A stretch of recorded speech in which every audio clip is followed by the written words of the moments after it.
नहीं दे टाइम हो गया तो धीरे धीरे 3 बजे 4 बजे लगाई। अरे भौजी भौजी किस्तिया वाला आवा तो किस्तिया वाला आप का करी।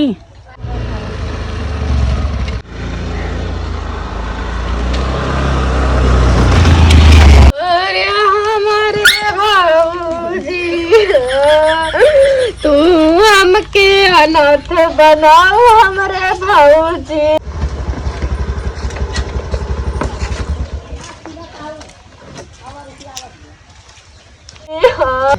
चढ़ते जवनिया में नीपुरी गाँव हमारे भौजी हमारे भौजी आ जाओ कि दिन ले बाका हमारे भैया।